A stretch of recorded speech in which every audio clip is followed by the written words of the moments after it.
Again லைஃப்பில் இந்த மாதிரி திருப்பி ஒரு தப்பு பண்ணக்கூடாது. ஓகே. தப்பு பண்ணதில் கற்றுக்கிறதுல இன்றைக்கி நாள் எத்தனைன்னு தெரியல. முதல்ல 50 கேஜியில் பாடி பில்டிங் சொல்லியிருந்தேன். இன்றைக்கி இப்படி ஒன்று சொல்ல வேண்டிய நிலைமை ஆகிடுச்சு. என்ன ஆச்சுன்னா, இந்த 2 நாள் உடம்பு சரியாமல் வெயிட்க்கு லாஸ் ஆச்சுன்னு சொல்லிட்டு உங்கள்கிட்ட சொல்லியிருந்தேன் லாஸ்ட் வீடியோவில். அதுக்கு மறுநாளே உடம்பு ஓகே ஓரளவுக்கு சரியாயிடுச்சு. சரி ஓகே போகலான்னு சொல்லிட்டு நானும் பிளானை போட்டு இந்த ப்ரோட்டீன் வெயிட் கெயினர் சொல்லிட்டு எல்லாத்தையும் போட்டு அடி அடித்தேன். எதுவுமே சாப்பிட்டதுனால தான் இந்த மாதிரி ஆகுது.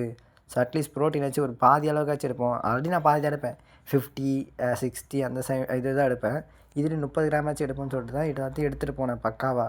எடுத்துகிட்டு போயிட்டு 6ஆம் தேதி 4 மணிக்கு காலையில் கிளம்பி போனேன். போயிடுச்சு சீக்கிரம் ஒரு 9 மணிக்கு திருவண்ணாமலையில் இறங்கினேன். திருவண்ணாமலையில் இறங்கிட்டு அப்படி சல்லுன்னு மூக்கிலேருந்து ஒளிவுனே இருந்துச்சு. ஆஹா இது முடியலையே போலேன்னு சொல்லிட்டு ஓரளவுக்கு ப்ரீத் விட முடியல.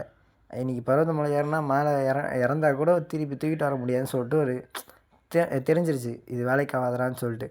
அப்புறம் ஓய்வு அறைன்னு ஒன்று இருந்துச்சு. அங்கே போய் நல்லா படுத்து தூங்கி ஏந்திச்சேன். ஃபுல்லாக கூட ஒரு நண்பர் இருந்தார்.